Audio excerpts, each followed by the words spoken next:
Good afternoon, everyone. How are you all doing? So, hope you're doing well. We less than a month. Well, basically, I know it's only the second day towards the end of 2022. Hope you're all doing well and already getting ready for 2023. On on today's episode, What the Fitness episode 11, I will be sharing. Well, basically, I'll be going in deeper on what fat diets are. Why they don't work. What are the signs to look out for when it comes to fat diets, right? And I will be sharing 7 tips for you that is sustainable, much more sustainable compared to fat diets. So, um, if you have any question, just put it in a comment and we will address it, right? I mean, fat diets, all right? But these days, you scrolling through social media, any social media platform, there's no way you won't scroll through anything without seeing diets like the keto diet, paleo diet, the Mediterranean diet, or the whole 30 diet, gluten free diet, things like that, right? The list goes on and on. But what exactly are fat diets and why should you care or not care, about them? So we as consumers, we get bombarded with messages or messaging about trends in nutrition on social media, in commercial ads, and in magazines. And much of the time, this advice, they're pretty much conflicting, right? So one day, eggs are great to eat. The next day, you're told to avoid them. Red wine has health benefits, but drinking too much is bad for you. Coconut oil is a miracle food, but it's also really high in saturated fat, which can increase your LDL, which is your bad cholesterol. So fat diets are diets that are trendy in short term, even though they're often not based on scientific research or evidence. That hasn't stopped the industry from taking off. So in 2020 alone, the US weight loss industry was valued at $71 billion. Dollars. Think about that, right? Now, fat diets often encourage deprivation and demonization of foods, which may lead to nutrient deficiencies and disorder eating habits. They also focus on quick results and almost always on weight loss, right? So what we want to target is actually fat loss as well, right? Which is way more important to weight loss itself. So let's get into it. So what are fat diets? Okay. Now there isn't any quality clinical evidence to back up the safety or if efficacy rate of most of these fat diets. Same thing for juice cleanse diet that supposedly detox the body. Look, your body already has its own detoxification system, your liver and your kidneys, right? Even well-studied diets have been co-opted by weight loss industry and sold to people as quick fixes. The ketogenic or keto diet, for instance, it's an effective alternative treatment option for people who are diagnosed with epilepsy, who don't respond to traditional anti seizure medication, or aren't good candidates for surgery. The diet also has some potential benefits like improving heart health, but it comes with several potential side effects. In the short term, you may experience what is known as the keto flu, which can cause temporary symptoms as fatigue, dizziness, nauseating, vomiting, constipation, low energy, headaches. And if you stick to the diet for the long run, you risk developing the following um, symptoms, such as fatty liver, right, kidney stones, vitamin deficiency, low protein levels. And these diets may not be suitable for people with certain health conditions like type 1 diabetes. Now, another trendy food lifestyle is the gluten free diet. Even though a gluten free diet is necessary for some people, most don't need to eliminate gluten from the diet to be healthy. Like any other diet, it is important to be well rounded and consume a variety of nutrient dense foods. And for some people, skipping gluten containing products without guidance from a registered dietitian may actually be harmful. Now, behind all these fat diets, all this industry are only driven by one thing: money, right? Money motives behind all of this, right? You can be better. I mean, you can better your health without focusing on weight loss. There's plenty of lifestyle changes and habits that can improve health markers like blood pressure and heart health. um, Things that you could do like walking, cooking more at home, getting quality sleep, learning to reduce your stress level, just for example. However, fat diets are money makers. So companies make promises to bring in the big bucks. People are often dumped into buying the latest weight loss product or book, only to spend even more money trying the next fad. So instead of throwing your money away on supplements, books, and products that doesn't work, you should invest in your health by making small sustainable changes, right? Now, what are the signs to look out for if it's a fat diet? How do you determine that it's a fat diet? Okay. So here are the typical signs, right? The claim of fast and easy weight loss. Number two, elimination of certain food groups or bad food. All right. Three, it requires you to buy dietary supplements, impressively labeled as fat burners, weight loss aids, and metabolism boosters or carb blockers. Right. Number four, it tells you that foods need to be correctly combined for proper digestion to occur. You Number six, highlight specific food group such as grapefruit, maple syrup, and lemonade or special soup. You Number five, detox coffee, detox tea, things like that. And the last one, there's no need for exercise. Come on, we all know that that's not true. All right. Now, the reason why fat diets don't work. Okay. Number one, deprivation. What do I mean by deprivation is that a calorie deficit promotes weight loss, right? But depriving yourself of the food that you enjoy to cut calories is likely to backfire, right? And while fat diets may help you to lose weight in the short term, they're hard to stick to in the long run because of their restrictive nature. It's also important to understand that the body weight is just one piece of a larger puzzle that makes up a healthy person. Emerging research also suggests that weight may not have a big impact on health, as experts once believed. Right? If you're concerned about being healthy, there's a recent study suggests that physical activity may be more important than weight loss. Okay, of course, your diet and body weight can impact health markers like blood pressure and cholesterol, but making weight loss the end all be all goal might not be the best strategy. And relying on a quick fix like a fat diet might cause more harm than good. So, certain restrictive diets may increase the risk of developing eating disorder um, among people of all sizes, right? And while a quick fix diet might improve health markers in the short term, unless you're changing your habits for the long run, those improvements like better blood sugar control may not be long lasting. All right. Moreover, restriction can lead to cravings.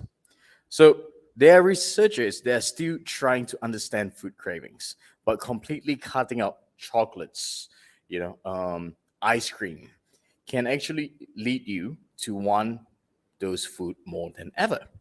Deprivation isn't a viable long-term solution because it's not sustainable. So the restriction mindset can lead to binging and further restriction, an unhealthy cycle that can continuously cause weight cycling, which is associated with a higher risk of disease and mortality. Right? There's also a potential association between restrictive dieting and the development of eating disorder. So, by removing your favorite foods, also takes away a lot of pleasure in eating. It's possible to enjoy the foods you love and still reach your health goals, right? One of the principal tenets of elite performance here, for example, is gentle nutrition.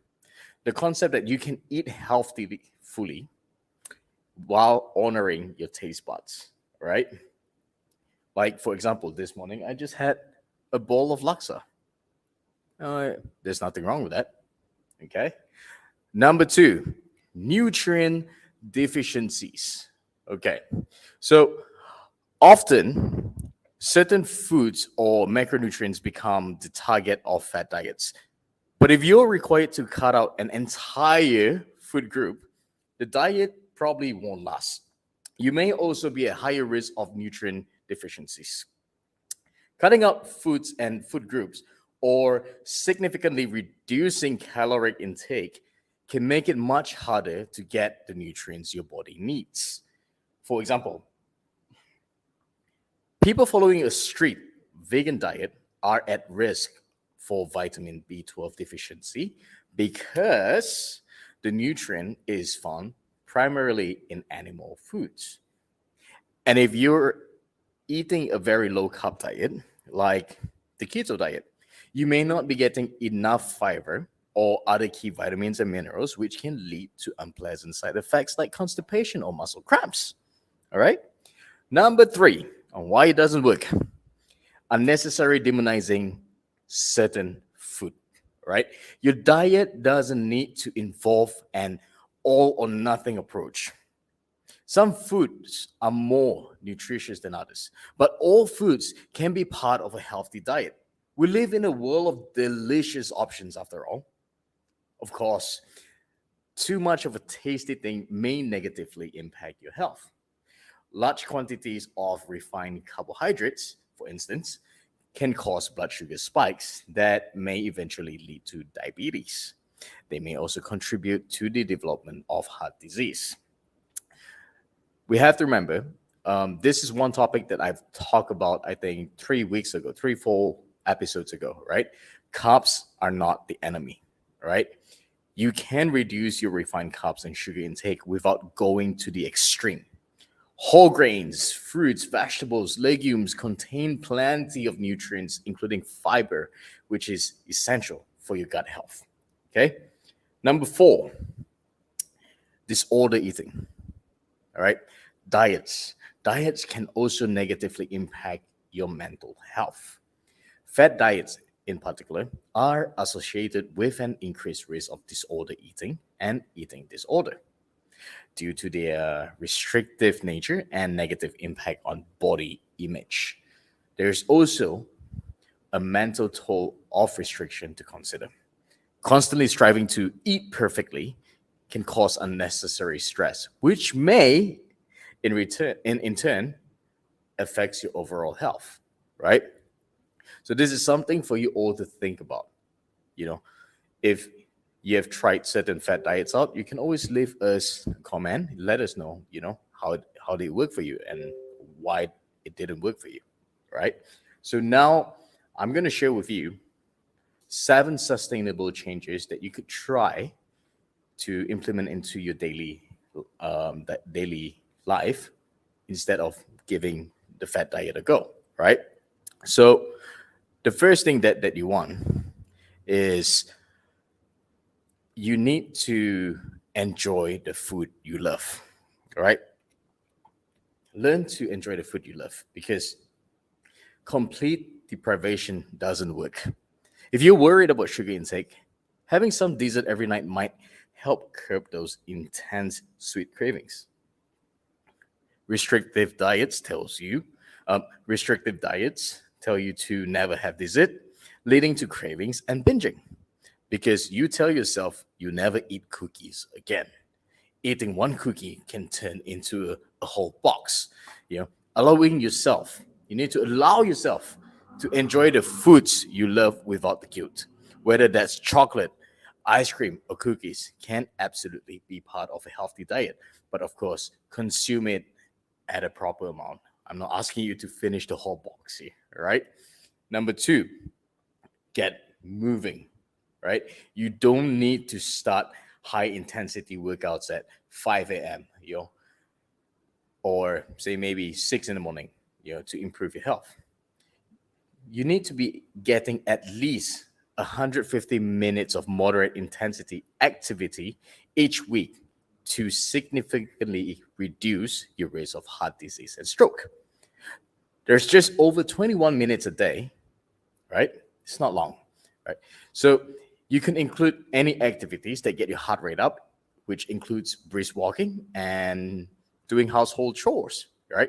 So regular exercise is also good for your bones and can help improve your sleep quality. So moving your body can also have a positive impact on your mental health. Number three, learn to get professional advice. Okay.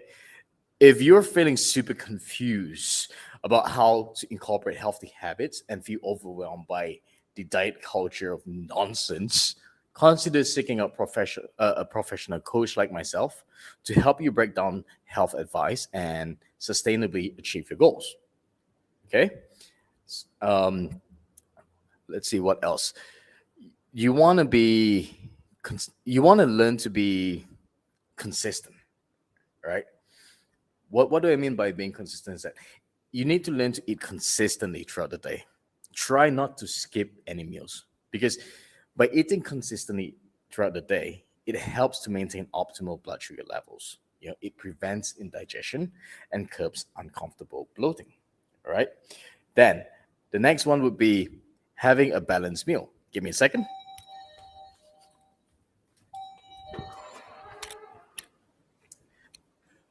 So yes, the next one would be eating a balanced meal. Okay. Aim for your meals to include protein, right? Lean protein, basically, carbs and high fiber, and healthy fat. Not only will this help you to eat a variety of nutrient rich foods, but it'll also stabilize your blood sugar and promote a healthy gut. My microbiota. Sorry, microbiota. Right. Sorry about that. So the other thing is focus on adding what was it again? Sorry. Focus on adding instead of taking away. Okay. Eat more fruits and vegetables. Aim for at least 4 to 5 servings daily. What's a serving? One cup of leafy greens, half a cup of cooked vegetables. A piece of fruit about the size of a tennis ball. Or about 1 cup of berries. If that sounds like a lot, start slow and add a serving to one meal or a snack, right? Remember that canned, frozen, or dried produce counts too, right? But try to opt for ones with no or which no to a little amount of sugar added to it, okay? Then the last one, right? Be mindful of added sugar. You don't want to add in extra sugar, okay? So recently, the American Heart Association, the AHA, recommends at least less than 25 grams of sugar for women, daily, and less than 36 grams for men. But it's a good idea to keep added sugar as low as possible for optimal health. You find you find added sugars in sweet foods, right? Like cookies and ice cream. But it's also in many other foods like bread, crackers, and yogurt. Added sugars shows up on food labels under various names. For example, honey, agave, right? Sucralose, fructose, right? Invert sugar.